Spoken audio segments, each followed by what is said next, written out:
Estamos, bienvenidos de nuevo al podcast Like Kaul. El día de hoy tenemos un invitado muy especial, es un honor tenerlo por acá, a mi amigo Víctor Carrillo, con quien vengo trabajando, trayendo la escuela Strong First aquí a la ciudad de Medellín y a Colombia.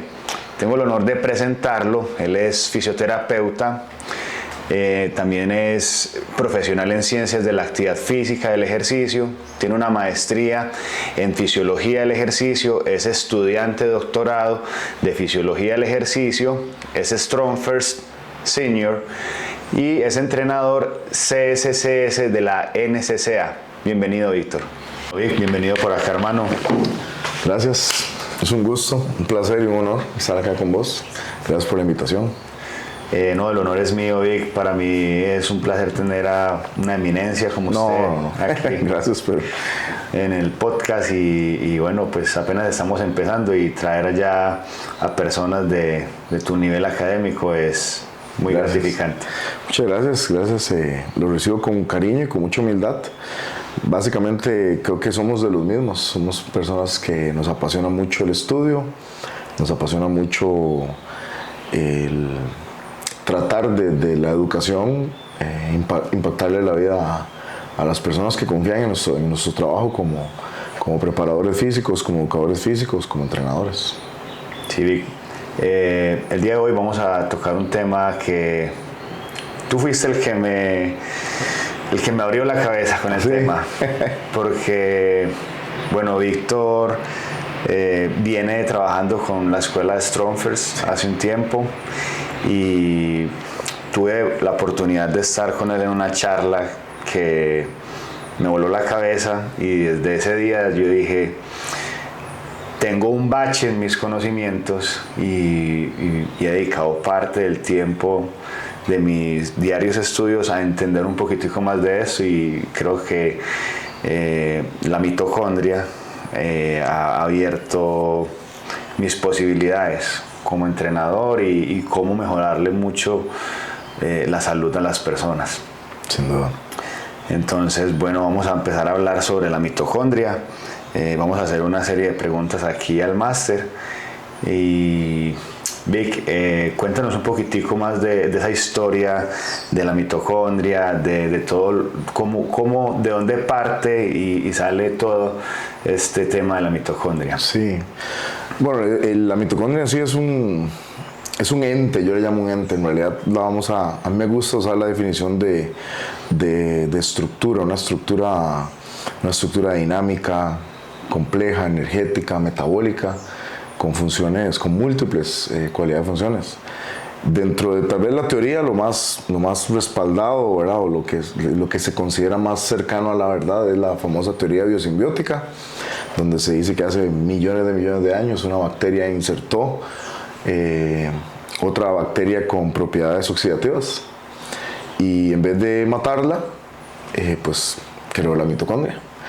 Y pues la mitocondria está presente prácticamente en casi todas las células del cuerpo, excepto los glóbulos rojos, bueno, los eritrocitos, y se cree que es por un tema de eficiencia, para poder tener más espacio para transportar oxígeno, ya que nosotros, a pesar de que tenemos un ciclo de vida dependiente del dióxido de carbono, necesitamos ese sustrato, que es el oxígeno, para poder desencadenar todas las reacciones químicas y eléctricas, y la mayoría de ellas suceden en la mitocondria. Qué bueno, Vic. Bueno, entonces, pues, una relación simbiótica es que ambos salen favorecidos. Correcto. Dentro en la naturaleza hay muchas relaciones simbióticas, como por ejemplo el garrapatero que le quita las garrapatas, por decirlo así, a las vacas o a los rinocerontes y eso. Exactamente lo mismo pasa, o lo mismo pasó dentro de esa teoría con la mitocondria, ¿cierto? Entonces una célula que se vio beneficiada de las propiedades que tiene de la producción de energía de la mitocondria, como en otras palabras lo que acabas de decir, más o menos. Sí, totalmente, como te digo, o sea, es una teoría, ¿verdad? Y quizás es la más validada y al parecer la originalidad no tenía esa finalidad. Era matar la célula. Y pasó todo lo contrario, y a partir de ahí pues se cree que se dio la vida. Yo también por eso defino a la mitocondria como la maestra de la vida y la muerte, porque muchas de las patologías, inclusive muchos de los beneficios, en este caso de la actividad física y del ejercicio físico, pero así también muchas de las patologías al día de hoy cada vez se cree más fuertemente que su origen empieza en la mitocondria de alguna u otra manera, con algún tipo de desregulación o decaimiento en la función. Entiendo, Vic. Vic, ahorita está muy de moda la palabra flexibilidad metabólica. ¿Qué relación tiene la mitocondria con la flexibilidad metabólica, y más o menos qué es la flexibilidad metabólica para que las personas entiendan de qué se trata? Bueno, hay muchas de las cosas que yo les quiero comunicar, digamos que las quiero presentar de forma sobresimplificada, bajo el entendido que es eso, es una sobresimplificación, porque hay una complejidad y una profundidad muchas veces mucho mayor, y el hecho de presentarlo de forma sobresimplificada no es para quitarle validez, es para que sea un poco más digerible la información. Eso por una parte. ¿Por qué digo eso? Porque cuando hablamos de flexibilidad metabólica, al menos en contextos populares, se ha tergiversado y se presenta como algo que es o X o Y. Y lo explico. En general o de forma molecular, lo que usted quiere es que su organismo tenga la habilidad de estar, yo le llamo haciendo intercambios en los sustratos energéticos según la tarea, según el contexto, según la necesidad. Un ejemplo, queremos que si vamos a estar acá conversando, si salimos a caminar, a hacer cosas que son de bajo umbral o que son de poca magnitud en cuanto al requerimiento energético, que nuestro organismo tenga, en este caso la mitocondria, tenga la habilidad de utilizar predominantemente un porcentaje alto de grasas, de ácidos grasos, y siempre va a haber presente un porcentaje de glucosa, o de glucógeno en este caso, que es la forma en la que se almacena la glucógena y la glucosa, y es la forma en la que normalmente se utiliza primero ese sustrato. ¿Por qué es importante hacer esa indicación? Porque lo que se ha visto es que la inflexibilidad metabólica es cuando el ser humano o la persona, el individuo, en un estado de reposo, está muy desregulado, muy dispareada la relación que hay entre la utilización del ácido graso y la utilización del carbohidrato, llamémosle, de la parte del azúcar. Y se dice que esa es la verdadera inflexibilidad, o sea, la persona pierde esa habilidad, la célula pierde esa habilidad, y lo que sucede es, desafortunadamente, es que como casi todo en la biología del ser humano responde a cambios en su entorno, tanto interno como externo, exigencias. Y el sedentarismo o la inactividad física es lo que al parecer hace que se pierda esa habilidad. O por el contrario, si lo presentamos diferente, la actividad física, el ejercicio físico recurrente, frecuente, es lo que estimula esa necesidad y hace que la célula, en este caso la mitocondria, preserve esa habilidad de estar utilizando tanto ácidos grasos como azúcares de acuerdo a la necesidad y sepa hacer la separación adecuada en las tareas. Eso es en sí la flexibilidad metabólica. Asimismo, desde un punto de vista de ejercicio, que según la magnitud en intensidad o en duración, la célula, en este caso la mitocondria, de alguna manera pueda preservar esa flexibilidad utilizando cierto nivel de ácidos grasos y cierto nivel de azúcares. A pesar de que a medida que aumenta la intensidad, cuando la magnitud aumenta por intensidad, o sea, por la necesidad de estar reconvirtiendo energía, llega un punto donde por un tema de preservación y de eficiencia en las tareas y por un requerimiento celular, la mitocondria deja de utilizar ácidos grasos y se queda predominantemente utilizando azúcares, en este caso glucosa y lactato también, piruvato lactato. No sé si respondí bien a la Sí, no, pregunta. total. Vic, con respecto a la mitocondria, bueno, el tema de la flexibilidad metabólica, en función de lo que dices, antes de pasar a la siguiente pregunta, el entrenamiento como tal nos ayuda, digamos que, a mejorar dicha flexibilidad metabólica y creo que también aspectos nutricionales o Sin duda. temas de descanso Sin duda. también participa en dicha flexibilidad, en la mejora de dicha flexibilidad metabólica. Absolutamente, y creo que eso que acabas de decir es muy valioso de mencionar, porque el entrenamiento es quizás, a mi criterio muy sesgado, obviamente, porque soy educador físico y me encanta la fisiología del ejercicio y creo que es la solución para todo, entonces es una idea un poco sesgada, pero también en base a la experiencia, el ejercicio físico es quizás el único ente que le permite poner el insulto, llamémosle el estrés, el estímulo al organismo, que promueva o le dé la necesidad de preservar este tipo de funciones. Sin embargo, no sucede de forma aislada. Tiene que venir acompañado con su entorno, y el entorno lo pone el ámbito celular, el ambiente celular, que la mayoría está muy influenciado por el descanso, por el sueño. Un ejemplo, con solo que usted no duerma, hay una investigación que menciona la relación entre dormir menos de 5 horas, más de 5 horas, donde 4 horas y media es como el punto justo, donde hay un cambio muy grande.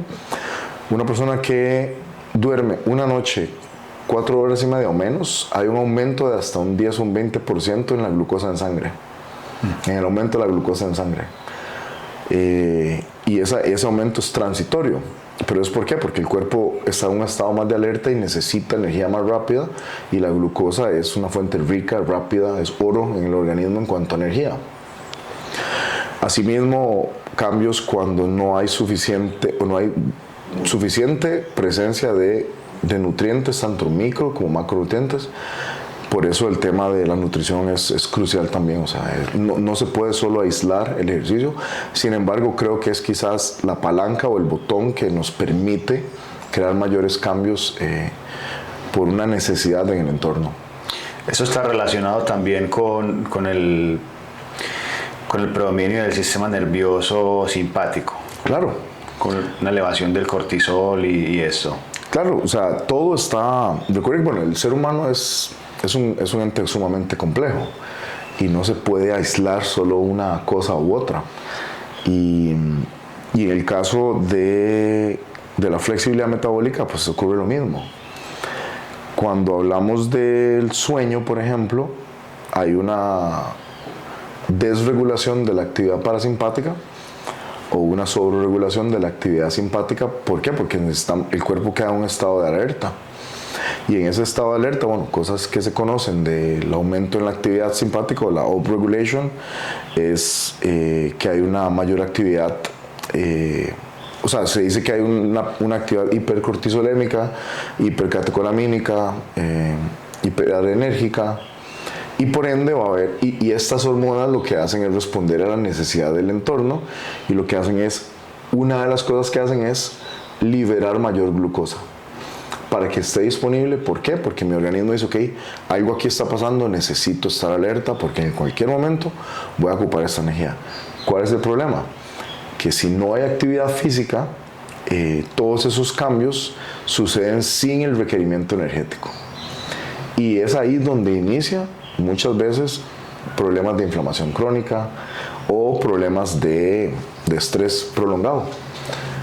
Y es por esa razón, y perdón que me desvíe un poco, pero es que me parece muy interesante cómo lo podemos atar, también cómo solo ese cambio en esta actividad, llamémosle hormonal, o en el cambio en el entorno por no dormir lo suficiente, sin que traiga a un lado el gasto energético, crea este ambiente, llamémoslo así, prepatológico, Pero asimismo, si sí hay un gasto energético, o sea, si sí hay actividad física, se puede aplanar o opacar el efecto negativo. Y es ahí donde inclusive en procesos de privación de sueño, la actividad física es buena. Lo es, o sea, qué loco, o sea, hasta en ese punto la actividad física, solo por el requerimiento energético. ¿Y de dónde viene el requerimiento energético? De las estructuras que están más activas, la fibra muscular y dentro de eso la mitocondria.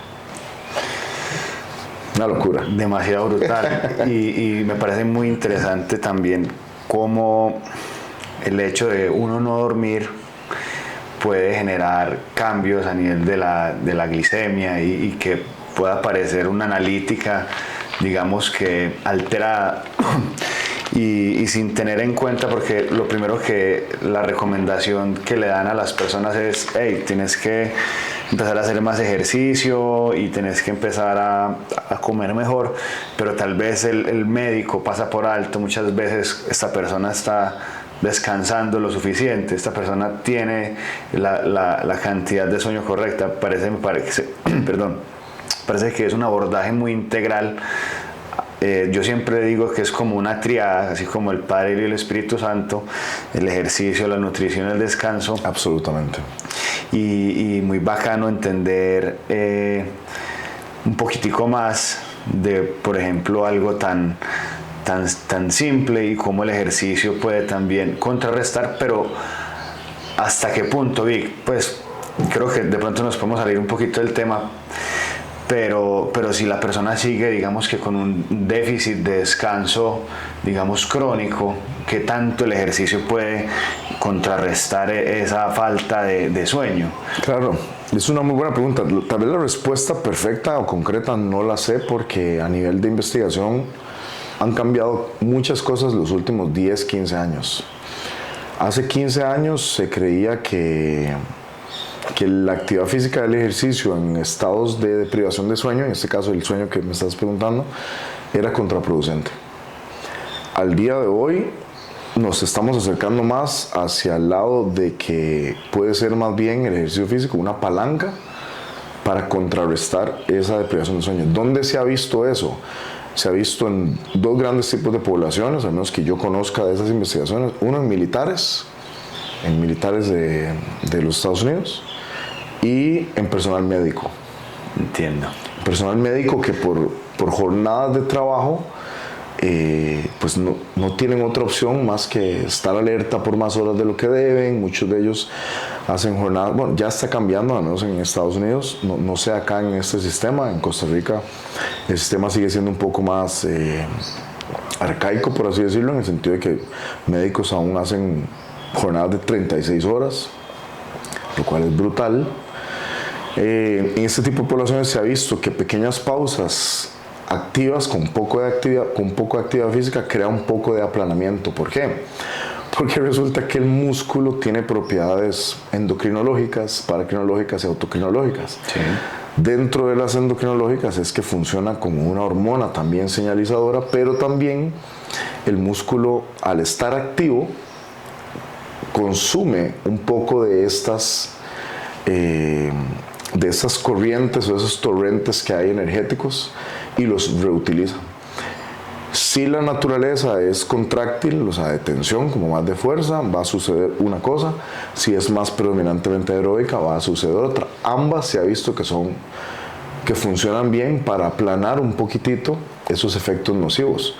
Ahora, el tema es que hace falta investigar, creo yo, probar qué pasa en el largo plazo. Hay algunas investigaciones del doctor Craig Heller de la Universidad de Stanford, que si vos querés eventualmente te las puedo pasar para que las agregue a los links, donde lo más que se ha visto en este caso son periodos de 12 semanas, 3 meses, que sigue siendo poco tiempo. Cuando hablamos ya de privaciones de sueño muy prolongadas, pues yo tengo mis dudas de qué pasará. Si tuviera que darte una respuesta, me tiendo a inclinar que si no se corrige el sueño, el problema vamos a ver, la situación se va a inclinar hacia algo no necesariamente positivo. Bueno, Vic, yo digo que lo mismo, yo por ahí voy también la misma cosa. pero en términos de intensidad del ejercicio, creo que una persona que tenga privación de sueño no puede salir a buscar PRs después de no haber dormido. Entonces creo que para concluir ese tema, en lo personal siento que hay que manejar unas intensidades no muy elevadas, intensidades medias. 100%. Para poder que sea... Y eso sí ya lo sabemos, eso sí ya lo sabemos. Igual creo que el factor que limita qué tanto es deprivación, es bueno hablarlo, es debajo de 5 horas, principalmente debajo de 4 horas, ya es deprivación de sueño. Y ahí hemos visto que hay una desregulación en la actividad neural que no permite hacer reclutamiento de unidades motoras de muy alto umbral. Y por muy alto umbral estamos hablando de cualquier cosa arriba del 80% del 1RM. O sea, tampoco es tan alto. Ya va a haber dificultad en llegar a acceder a esa unidad motora por esa desregulación en el impulso neural. Y del lado del acondicionamiento físico se ha visto hasta un 20% de desregulación en la actividad aeróbica.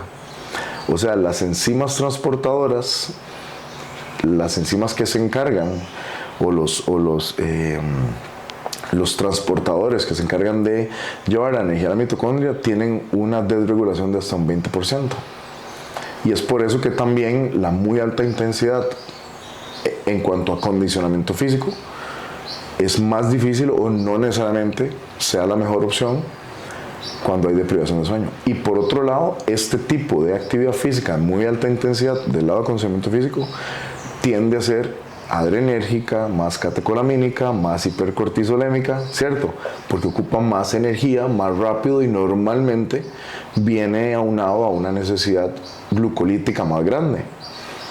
Toda esta necesidad glucolítica más grande crea mayor estrés. Y si ya su organismo viene con un factor de estrés alto, esto es, y eso es lo que yo explico a algunos de mis estudiantes, esto es querer matar estrés con mayor estrés. Entonces se vuelve una estrategia siempre simpática, por así decirlo, de alerta. Todo es alerta. Y eso no necesariamente es bueno en el tiempo. Y después para conciliar el sueño igual va a ser... Le va a costar un montón. Entonces va a ser un círculo vicioso. Es un círculo vicioso, sin duda. Sí, sin duda. Ahí nos desviamos un poco del tema, pero creo que es fascinante y ya que entramos por ahí, como hablamos al principio, de si la conversación nos lleva por otro lugar, pues no queremos cortarlo y tal vez a alguien le puede resonar esto y a alguien se puede favorecer de la información. Claro, total. O al menos le haga un clic y diga, mira, y le siembre la semilla de la curiosidad. Entendido, Vic. Bueno, continuando con el tema de la mitocondria, he escuchado dentro de mis estudios, mi aprendizaje sobre redes mitocondriales. Dichas redes mitocondriales están relacionadas con la función mitocondrial, es decir, estas redes se forman y mejoran, digamos, nuestra función mitocondrial. Lo que he visto es que la mitocondria no está aislada, sino que forman redes para mejorar, digamos, o para funcionar entre muchas mitocondrias. Correcto. Entonces, la pregunta es, ¿la formación de dichas redes mitocondriales está relacionado con la mejora de la función mitocondrial? Es una muy buena pregunta. Muy buena pregunta. Vamos a verlo tal vez desde dos o tres diferentes aristas. Lo número uno es que sí es cierto, o sea, la mitocondria, no sé si valga la pena la aclaración para alguna persona que todavía cree que la mitocondria es un maní, ¿verdad? Como lo presentaban originalmente todavía en la actualidad en libros de texto, como un manicito que tiene, ¿verdad?, dentro de la membrana interna, todos complejos y toda esa cuestión. La mitocondria en sí es una red, como vos bien lo dijiste, o sea, es una red mitocondrial y por eso yo le llamo la estructura, esta estructura dinámica, energética, metabólica. Dentro de esa estructura, una de las razones que tiene para tener esa red es preservar la funcionalidad y ser muy eficiente y estratégica a la hora de hacer procesos principalmente de fusión, fisión recambio, o en este caso mitofagia o biogénesis. Entonces, cuando hablamos de función, tenemos que entender que la función es de la red. Cuando hablamos de biogénesis, que es la construcción de nuevas y mejores mitocondrias, yo le llamo también de recambio, de reemplazo. Curiosamente, lo que sabemos al día de hoy es que la mitocondria lo hace de forma selectiva. Lo hace de forma selectiva en ciertas partes de esa red. Y poco a poco, si la necesidad sigue presente, se va cambiando toda la red mitocondrial. Y eso es algo que se hace positivamente con la actividad física, por ejemplo. ¿Y por qué digo eso? Porque ese cambio en la red va siendo, por así decirlo, paulatino, progresivo, de acuerdo a la necesidad. Cuando yo lo estudio esto, yo lo pienso como que, claro, el organismo es tan inteligente que él dice, ok, yo voy a destinar recursos a esto, pero voy a ir poquito a poco destinando los recursos, no lo voy a soltar todo, porque yo no sé qué va a pasar mañana, yo no sé qué va a pasar en una semana. Entonces así es como va cambiando esa red. Cuando hablamos de la función, que es la parte respiratoria, normalmente como se conoce, la respiración mitocondrial, también viene aunada a ese proceso de recambio. Cuando es algo positivo, lo que se ha visto es que la recurrencia o la frecuencia en la necesidad, en el insulto o en el estímulo a la mitocondria, en este caso el organismo, es lo que hace que ese proceso se dé más rápido. Y es por eso que sabemos que a la mitocondria le gusta la frecuencia. Le gusta la frecuencia en el estímulo. Y por eso la habilidad aeróbica o el trabajo aeróbico o el trabajo de acondicionamiento físico, normalmente queremos que la persona lo haga la mayor cantidad de veces posible. Y no necesariamente de forma aislada. No que no vaya a haber beneficios, quizás vaya a haber ciertos beneficios, pero ese proceso de recambio, ese proceso de mejora, de reconstrucción, de ampliación de la red mitocondrial, quizás no va a estar presente como creemos. Lo otro, con respecto a la función, es que también va a ser receptiva de las estructuras que estén más activas, y eso va a ir pasando de acuerdo a la naturaleza de lo que hagamos. Y asimismo puede reversarse el proceso. Entonces, esto es algo que va a tardar en construirse, va a tardar en perderse, pero sí se puede volver a perder en caso de una ausencia muy prolongada. ¿Y por qué digo esto? Porque cuando hablamos de salud mitocondrial, cuando hablamos de salud y beneficio de todo esto, la sostenibilidad es sumamente importante. Que lo que hagamos sea algo sostenible y que podamos hacer por mucho tiempo con una frecuencia moderada alta, ojalá, y por moderada alta estamos hablando de ojalá 3-4 veces por semana mínimo. Y ya luego, no sé, aquí me estoy empleando mucho, ya luego podemos hablar sobre matices como, bueno, si la intensidad es mejor que esto, que lo otro. Digamos que la naturaleza puede cambiar, pero la frecuencia, volumen y sostenibilidad, al parecer es lo que le gusta a la mitocondria y lo que favorece este recambio positivo en la red y función mitocondrial. Vic, y bueno, eso está muy interesante y me parece que haces mucho énfasis en el ejercicio cardiovascular, en el ejercicio de endurance. Si yo simplemente hago trabajo de fuerza y no hago trabajo cardiovascular, digamos que ¿qué pasa con mi mitocondria? Es decir, yo puedo mejorar mi función mitocondrial o es exclusivamente al ejercicio cardiovascular. Otra muy buena pregunta. En realidad depende. Como todo en el ejercicio físico, es contexto dependiente. Yo sé que esa respuesta a muchos no les agrada, pero bueno, es que así es. O sea, es difícil decir solo una cosa u otra. ¿Qué sabemos? Sabemos que el ejercicio de fuerza sí construye más mitocondrias, en menor medida por unidad de masa muscular disponible en relación al trabajo de resistencia. Eso ya lo sabemos. Sabemos que las estructuras celulares, en este caso las fibras musculares que están más activas normalmente durante un proceso de entrenamiento contra resistencia, tienden a ser de tipo 2A para arriba, o híbridos entre 2A, 2X, depende de la naturaleza que se haga y depende del esquema de sets y reps y cosas de ese tipo, y probablemente es ahí en esas fibras donde vayamos a estimular este proceso de ya sea biogénesis o respiración función mitocondrial. A pesar de que está en menor medida, no podemos descartar lo positivo que tiene esto, y eso es algo que quería mencionar, y no sé si la gente casi no lo sabe. El hecho que sea en menor medida que el entrenamiento de resistencia, o sea, en cuanto a densidad, o sea, unidad del red mitocondrial por estructura, no quiere decir que no sea valiosísimo. Sabemos que las mitocondrias en las fibras tipo 2A y 2X son mitocondrias más evolucionadas, más receptivas, más sensibles y están más a la periferia de la membrana. ¿Por qué? Porque no necesariamente van a utilizar o van a tener el tiempo para utilizar el oxígeno. Entonces están como alerta. Yo me las imagino como alerta. Y eso es una función importantísima para evitar problemas de leakage, así se llama, como fugas o estadios previos de estrés oxidativo en este tipo de fibra. Y es por eso que el ejercicio contra resistencia, a pesar de que no da el mismo impacto en cuanto a nivel, su función es primordial para la salud. Eso es lo primero.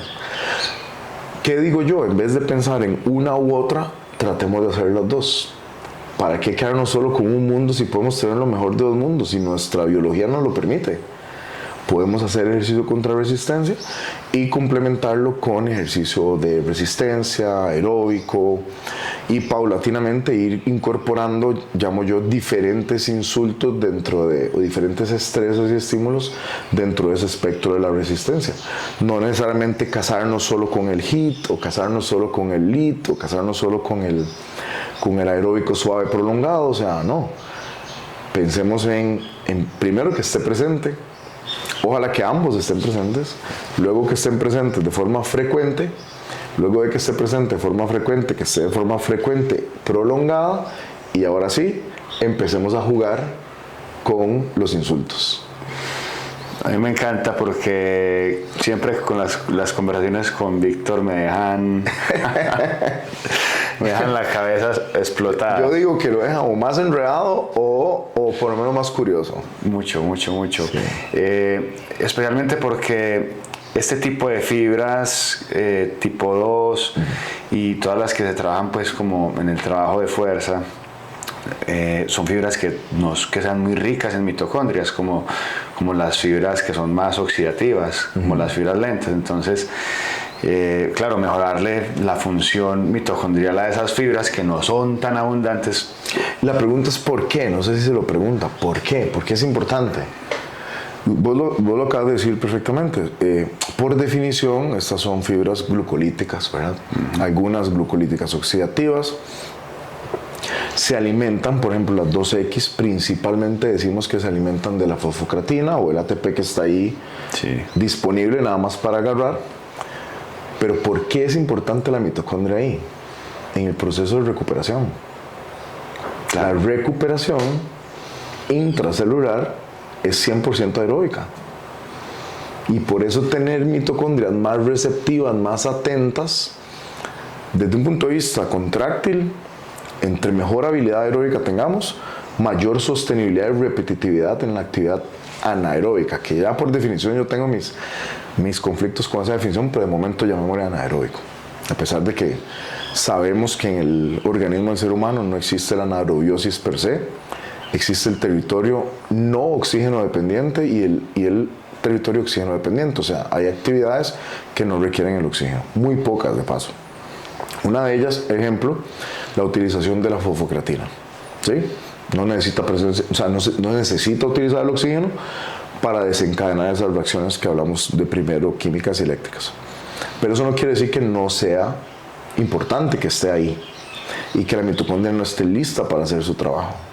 Porque ella es la que se va a encargar de hacer el proceso de resíntesis de la fosfocreatina, de volverla a poner en conjunto, de volver a reabastecer la reserva y poder seguirla utilizando según la necesidad energética.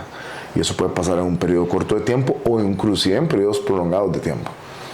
Que hasta hace poco tiempo se discutía si era eso realizable o no, y ya sabemos que sí. En muy poca medida, o sea, su aporte es muy poco, pero es crucial. ¿Por qué? Porque le da estabilidad a la célula. Y le dice, aquí estamos bien, continúe con lo que usted está haciendo. Es una locura.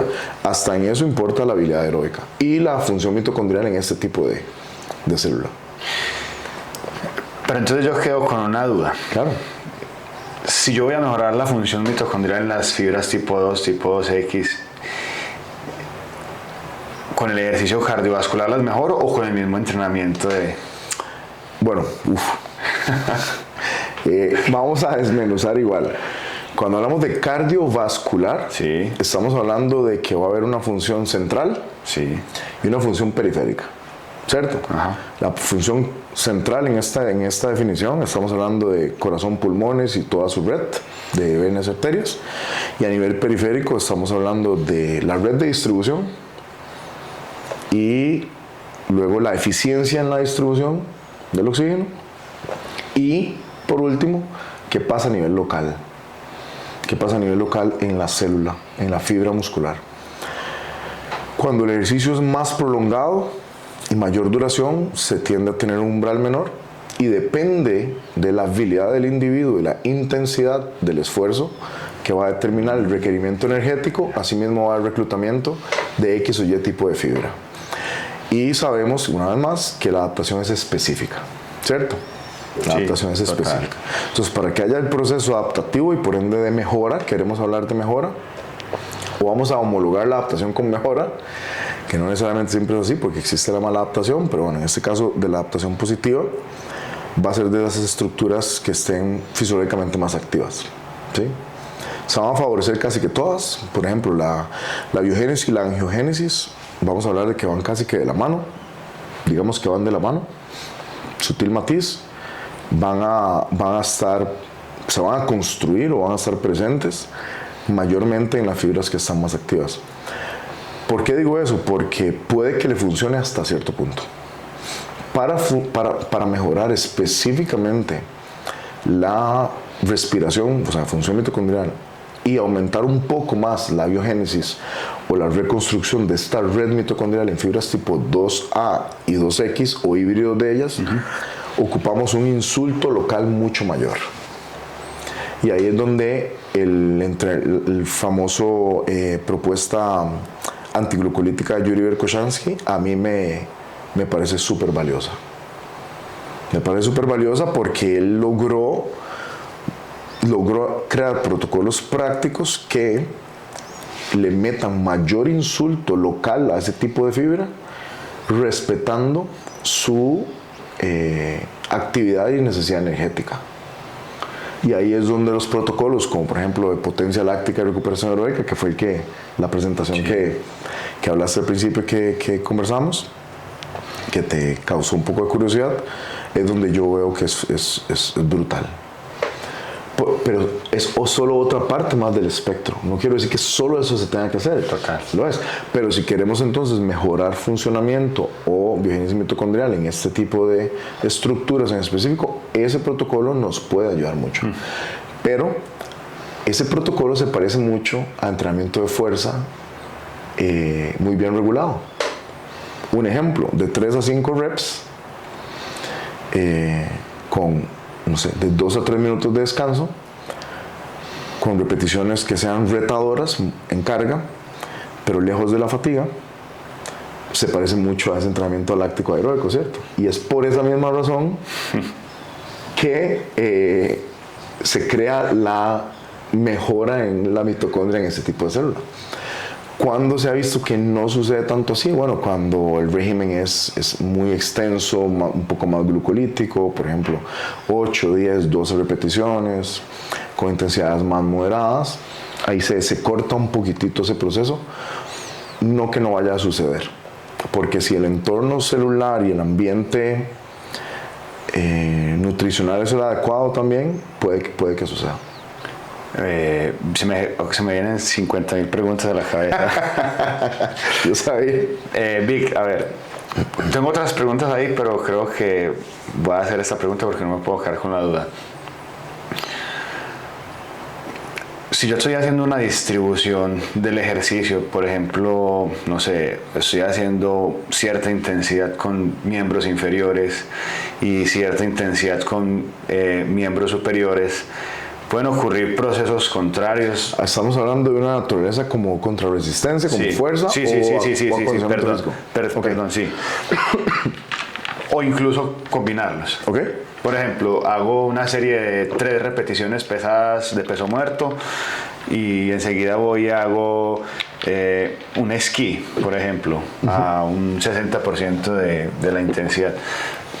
Eso afecta la recuperación. Las mitocondrias digamos que los miembros inferiores hacen procesos contrarios a los de los miembros superiores. Wow, qué buena pregunta. Dijiste sentadilla y esquí, por ejemplo. Puede ser, o una batida de soga. Como por ejemplo ahora el famoso, esta propuesta de entrenamiento que está muy de moda como tipo High Rocks. Tipo High Rocks. Que los pone a correr y luego los pone a empujar un trineo que... Pero, a ver, lo que pasa es que High Rocks es sin descanso, digamos. Es predominantemente aeróbico. Es predominantemente, ya. Sí, es predominantemente aeróbico por la necesidad energética en relación a la duración. O sea, ¿qué quiero decir con eso? Que si usted tiene una muy buena base aeróbica, probablemente le va a ir bien y progresivamente hágase más eficiente en cada una de las estaciones. Con eso no quiere decir que una persona muy fuerte le vaya muy bien. Una persona muy fuerte, sabemos que una persona que es muy fuerte es más fácil ponerle la habilidad aeróbica que al revés. O sea, eso lo sabemos más allá de que esté demostrado o no en la literatura científica, porque esas investigaciones son, la verdad, muy difíciles de hacer y poco atractivas. En la experiencia práctica, empírica del día a día, lo hemos visto en repetidas ocasiones. Perdón. Lo que vos describes es, pues, por naturaleza o por definición, perdón, lo que se conoce como concurrencia. Sí. La concurrencia es cuando hay diferentes necesidades en el organismo que desencadenan diferentes vías de señalización. Hace un tiempo se creía, bueno, hay una vía de señalización que se estimula con el entrenamiento contra resistencia, que está desencadenada por un complejo. Ese complejo, pues, normalmente se le atribuye a la mTOR, la mammalian tiger rapamycin. Y cuando hablamos de una necesidad energética más prolongada o de un origen más de resistencia, hablamos de la PCG1 alfa, bueno, la MPK, o en sí del regulador máster, que es la PCG1 alfa, que es el factor proliferador coactivador 1 alfa. ¿Por qué hago esas dos salvedades? Porque ellos tienen características diferentes. El entrenamiento concurrente no es malo. Vas a poder ver múltiples adaptaciones. Lo que se cuestiona es la estabilidad de la adaptación. ¿Qué tan estable va a ser esa adaptación? Y lo que se cuestiona es qué va a adaptar mi cuerpo primero. Porque la habilidad adaptativa también es selectiva. Si no, el organismo, seríamos unas máquinas en todo. Que sí lo somos, francamente. El organismo del ser humano es una máquina poderosísima. ¿Qué va a suceder? Que la selección de la adaptación que se dé primero o de forma más estable va a ser la que la magnitud del estrés sea superior. Lo que determina, lo que impulsa la adaptación es el tiempo estresando el sistema. Entre más se estrese un sistema, el organismo va a ver la necesidad de decir, ok, algo aquí me está pasando, este insulto requiere de mi atención, yo tengo que ir a ver cómo me adapto para preservar la vida, básicamente. Es un proceso de selección natural. ¿Por qué explico eso? Porque sí puede que vea, bueno, la literatura ya lo ha comprobado, puede que vea avances. En este caso, usted puede ver avance en la fuerza en sus piernas y puede ver mejora en la eficiencia haciendo el esquí, pero probablemente en un lapso de 2 o 3 años se vaya a estancar. Claro. se vaya a estancar. Hay ciertas poblaciones que se benefician inclusive de tipo de protocolos así. Atletas que han hecho un deporte específico por muy largos periodos de tiempo y tienen una adaptación muy específica, muy extrema. Al organismo le gusta esa competencia, por así decirlo, entre recursos. O adultos mayores, al adulto mayor también. ¿Por qué? Porque mencionamos otra vez la mTOR y la PCG1 alfa. Antes se creía que entre ellas se odiaban y en realidad no es así. Yo ahora lo explico, ahora mi entendimiento actual es de esta manera. Yo digo, puede que no se hablen, puede que no sean amigos, pero no necesariamente se odien. Y quizás se favorezcan, esa es mi teoría actual, se favorezcan de esa concurrencia. Y la concurrencia no necesariamente tiene que estar en una misma sesión de entrenamiento, ¿verdad? Eso es importante mencionar. Yo sé que está muy de moda por un tema de eficiencia de tiempo, pero lo que yo he visto en mi práctica, yo tuve 15 años en un gimnasio, lo cerré en diciembre del año pasado para moverme a los Estados Unidos de forma temporal y continuar con mis estudios de doctorado y ser profesor. Pero durante esos 15 años mi modelo de entrenamiento y el mío personal ha sido concurrente, pero no lo hago en una misma sesión. Un día hago una cosa, otro día hago otra y así sucesivamente. O sea, es parecido, pero si respetamos y entendemos los ritmos adaptativos, por ejemplo, cuánto dura la sobreregulación de la mTOR, cuánto necesita para estabilizarse la señalización y terminar todo el proceso que desencadenamos con la actividad física versus cuánto dura el de la PCG1 alfa, por ejemplo. Entonces con eso podemos jugar en tiempos y eso es lo que varía, por ejemplo, si poner primero la fuerza o poner primero el acondicionamiento físico, que esos son otros cuestionamientos, qué intensidad, qué volumen, y eso es lo que sabemos del entrenamiento concurrente, o sea que volumen es como la variable crítica y después del volumen, o sea qué tanto estoy estresando un sistema, después de ahí la intensidad o el requerimiento de uno u otro sistema. La combinación de esos dos es lo que va a determinar todo el desencadenamiento que venga después. No sé si lo enredé más. Sí, no. O si está un poco más claro. Sí. Puede pasar básicamente, pero depende. Total, sí. En otras palabras se puede hacer, no está mal, va a llegar un punto que va a haber un estancamiento y lo mejor es ser objetivo con las sesiones, si se va a hacer una sesión. Claro. Yo lo digo ahora, o sea, yo creo que en la actualidad, bueno, no sé, acá en Colombia resalto mucho, y tengo que decirlo, la conciencia y la cultura que siento acá en Medellín en específico alrededor de la actividad física. Creo que hay una cultura muy elevada y una conciencia muy elevada de la importancia de la actividad física, me parece, no sé, yo no vivo acá, pero lo veo en la calle. A donde sea que vaya, yo veo gente haciendo ejercicio. No sé qué porcentaje es en relación a la población total, pero me parece que hay una conciencia muy alta. En general, vivimos en un momento donde hay una conciencia mayor sobre la necesidad y la importancia, ya no solo el lujo, sino la necesidad y la importancia. Sin embargo, en muchos países, el mío incluido, por ejemplo, lastimosamente Costa Rica, se requiere mucho más trabajo. Ocupamos que la gente se acerque a los gimnasios, se acerque a los deportes, se acerque a la actividad física. ¿Por qué digo toda esta hablada? Porque muchas veces los discursos tienden a abrumar y tienden a alejar a la gente. Porque le da parálisis por análisis. Bueno, pero si hago esto, entonces me voy a lastimar, y si hago lo otro, entonces me voy a enfermar. O sea, yo lo que digo es, lo que vos dijiste, objetividad. Acérquese. Busque algo que le guste, busque algo que sepa, o sea, que usted sepa o infórmese de manera que sepa que lo que usted va a hacer está respaldado por algún tipo de evidencia que le va a mejorar su salud. Hágalo de forma frecuente, hágalo de forma sostenible y cuando usted sienta que se está estancando, busque la manera de cambiar algo para seguir mejorando. Esa es la clave del éxito. El cómo, cuándo, cuánto se puede ir resolviendo si esas cosas están presentes.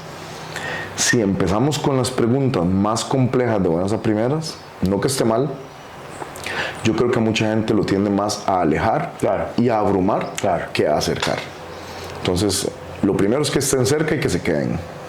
Y después de ahí nosotros los vamos En Costa Rica decimos los vamos engatusando, los vamos envolviendo, enredando. Sí, sí, no, aquí también decimos lo mismo. Hasta que se enamoran de la actividad física y ya no pueden vivir sin ella. Sí, por ahí hay una frase, no sé qué tan acertada o apropiada sea, que dice que el ejercicio es tan beneficioso que hasta mal hecho sirve. Absolutamente.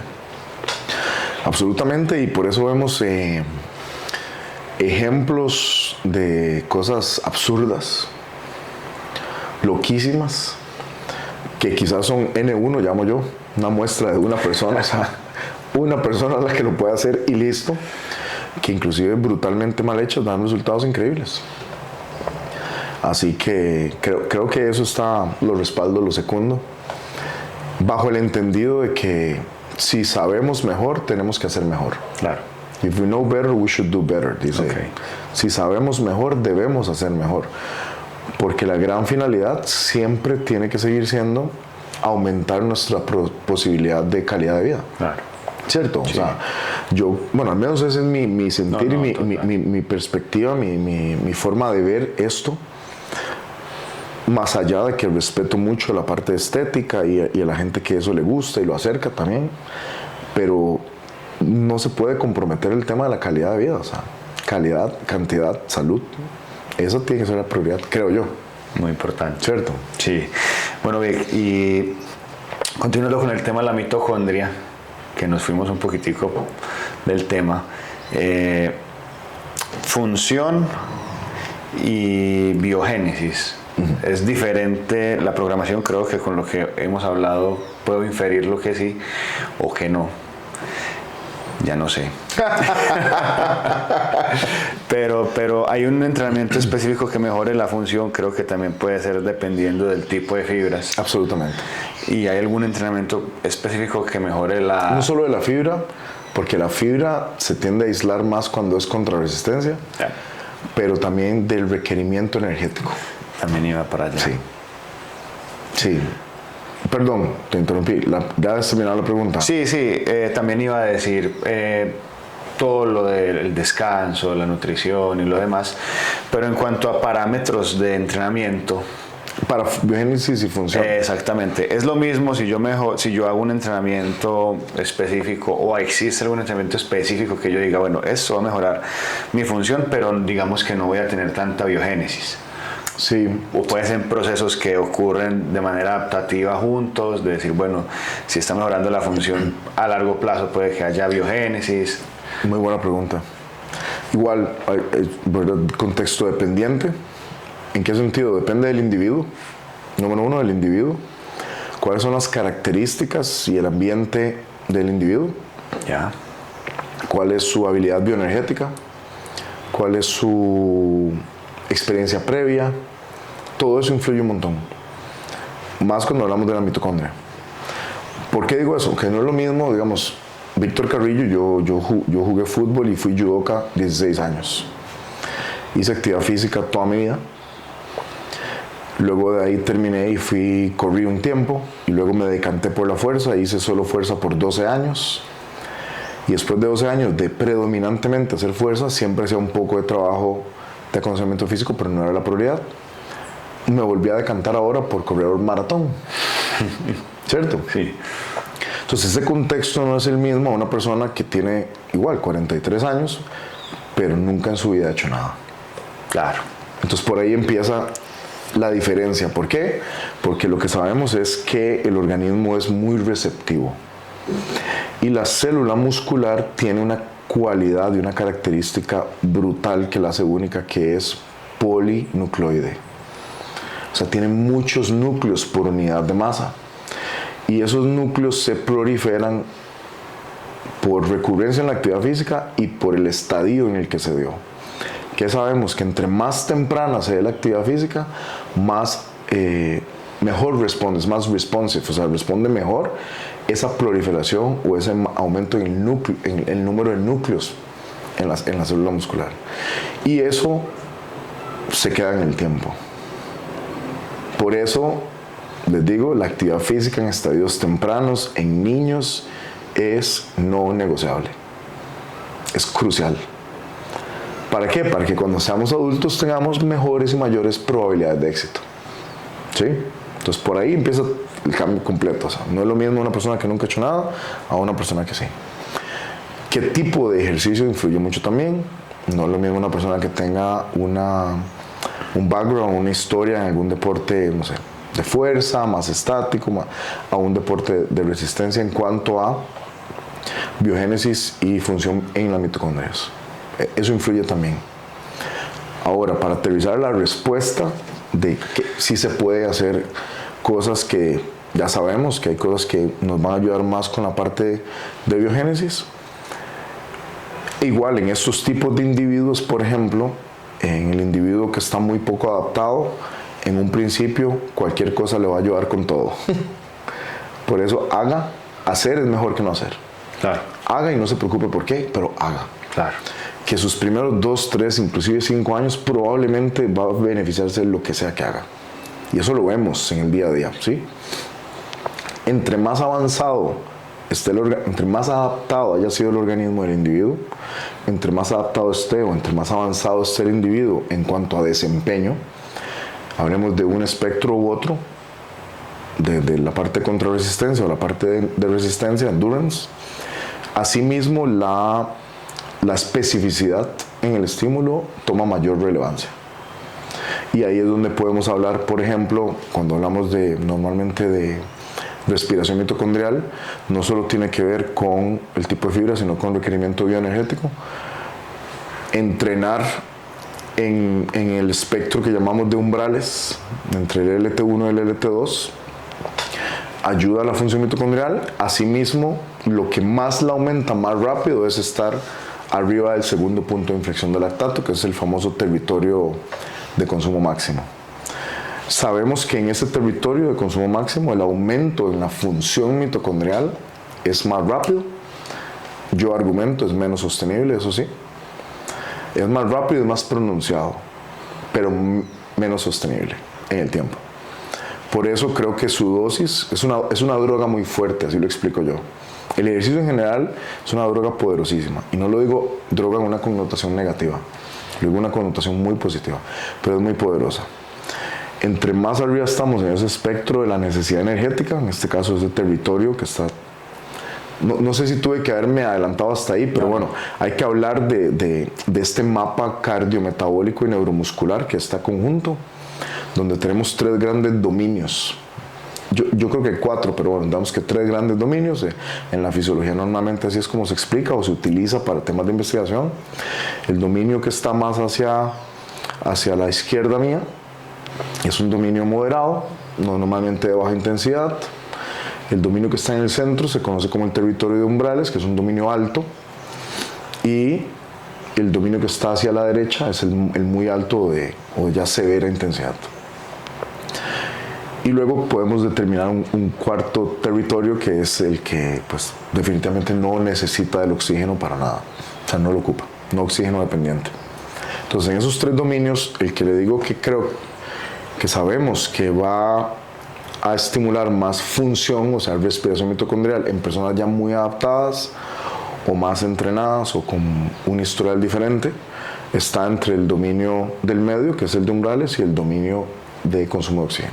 El tema es que entre más a la derecha vamos en esos dominios, la droga se vuelve de mayor cuidado.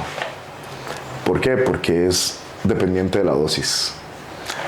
Como cualquier droga poderosa, el remedio, o sea, el remedio o el veneno, ¿en qué está? En la dosis. ¿Y por qué lo digo así? Porque mucho de algo inclusive que pareciera ser muy bueno, un ejemplo, demasiado trabajo en ese dominio más alto de consumo máximo, por un periodo prolongado de tiempo, se ha visto, se ha evidenciado, y más allá de lo que diga la literatura científica, cualquier entrenador, en mi caso tengo 26 años de entrenar gente, que ha entrenado suficiente tiempo, gente por suficiente tiempo, usted sabe que ponerlos a entrenar ahí es un accidente esperando a pasar, por mucho tiempo, porque es insostenible. Por eso yo digo que ahí se tiene que abordar con un poco más de cuidado y en las personas que están realmente en la necesidad de hacerlo y introducirlo con pinceladas de intensidad. Eso es muy sesgado, lo tengo que decir, basado en mi experiencia, claro, entrenando atletas y todo tipo de población en general, pero principalmente atletas de deportes de campo. En el dominio del medio podemos jugar tanto con el volumen así como con la frecuencia. Hay algunos fisiólogos que por mucho tiempo no le daban crédito a ese dominio metabólico, cardiometabólico y neuromuscular. ¿Por qué? Porque por mucho tiempo se creyó que el lactato era un enemigo. Claro. Y esa es la zona de umbrales, ¿verdad? Donde sabemos que llegamos al estadio máximo estable de lactato. El lactato es nada más un marcador de referencia de qué está pasando a nivel celular, a nivel de requerimiento energético. Entonces, y perdón si me estoy desviando mucho, pero es una pregunta que requiere de su complejidad. Entonces, para función, sí, en personas muy entrenadas con ese requerimiento, esa especificidad se necesita, y es por eso que en algunos atletas pues tenemos que estar tocando esos dominios recurrentemente, con más consideraciones. En muchas otras personas, por ejemplo, población general, sedentarios, quizás primero que todo, no tienen ni siquiera el dominio, la estabilidad cardiometabólica para saber cómo llegar y cómo salir de ahí. Creo que es quedarse un poco más hacia la izquierda del espectro de este mapa que te digo, puede darle casi que todos los beneficios al menor costo por mucho tiempo, tanto de biogénesis como de función. Cuando se empieza a ver un aplanamiento en la respiración mitocondrial, digamos, en el funcionamiento aeróbico, y una de las formas empíricas o prácticas que se hace es establecer un ritmo aeróbico de trabajo. En el momento que ese ritmo aeróbico no mejora, es momento de ir a meter un insulto mayor. Ahí sí me meto al otro territorio y ya yo sé que ahí necesito ahora sí mejorar mi respiración mitocondrial. No sé si respondí. Sí, total. Y me parece muy bacano porque yo siempre digo que el ejercicio, bueno, esto es algo que yo inferí y he aprendido, el ejercicio es una especie de test, de examen a cómo estoy yo y cómo está mi salud. Entonces, mira qué bacano que yo, la pregunta siguiente que te iba a decir, bueno, pero ¿cómo lo mido? E inmediatamente me respondiste, claro, vas midiendo cómo va esa capacidad. Claro, como en todo, en entrenamiento de fuerza tienen que haber indicadores internos y externos. En el acondicionamiento físico o la resistencia tienen que haber indicadores internos y externos. De forma sobresimplificada y muy práctica, con un margen de error mayor, por supuesto, pero es práctica, es replicable, es sostenible para la población en general. Percepciones de esfuerzo y output, o sea, ¿cuál es mi percepción versus cuál es el resultado de eso? Input versus output. Mi percepción y mi resultado. Yo creo que en ambas, en el momento que mi percepción sube demasiado y mi output se estanca o baja demasiado, algo tiene que cambiar. Algo se tiene que hacer diferente, algo se tiene que hacer mejor. En el momento que su percepción de esfuerzo, vea qué chiva esto, qué bonito. Chiva es que en Costa Rica decimos, aquí no se usa. No, pero yo entiendo.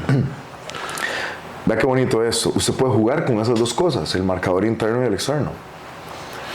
Si su percepción de esfuerzo se mantiene, pero su resultado, el output, sigue subiendo, Mejoró. siga por ahí. Si su percepción de esfuerzo disminuye y su output se queda, o mejor aún, sube un poco, siga por ahí. De la misma forma sucede con el acondicionamiento físico. Y yo lo explico de esta forma sobresimplificada porque a mí me gusta darle herramientas accionables a la gente. Si su percepción de esfuerzo es igual al output, ok, empieza a cuestionarse algo. Pero si su percepción de esfuerzo es muy superior y el resultado de eso es muy inferior, ya algo no está bien. Y me puedo meter en un montón de matices fisiológicos del por qué es que funciona. Quizás no nos dé tiempo de entrar a ese territorio, pero les doy la tarea o les pongo la semilla de la curiosidad que lo prueben. Y así también les puede dar un poco más de claridad a la hora de tomar decisiones. Porque muchas veces nos abruma tanta información que hay en el mercado y no sabemos cómo tomar decisiones. Y yo tiendo mucho a creer en esta intuición en esta habilidad biológica adaptativa que hemos desarrollado por tantos años como seres humanos, que muchas veces la queremos ignorar y olvidar por tanta tecnología, que yo amo la tecnología, pero amo más la biología del ser humano. Claro. Y esa habilidad biológica adaptativa es lo que nos ha hecho llegar hasta acá. Y la podemos replicar en el entrenamiento. Y esa percepción de esfuerzo es, ok, ¿cómo me siento yo en el día a día versus cómo me estoy desempeñando en el día a día? No sé qué les parece. Brutal. Bien, bueno, creo que ya llevamos un buen tiempo. Voy a hacer la última pregunta porque no me puedo ir sin hacer esta pregunta. Con respecto a la salud, ¿qué tanto infiere, digamos, que tener una buena función mitocondrial, biogénesis mitocondrial con respecto a nuestra salud en general? No, es crucial. Es crucial, una vez más, como lo mencionamos ahora, dentro de todo el espectro de la actividad física,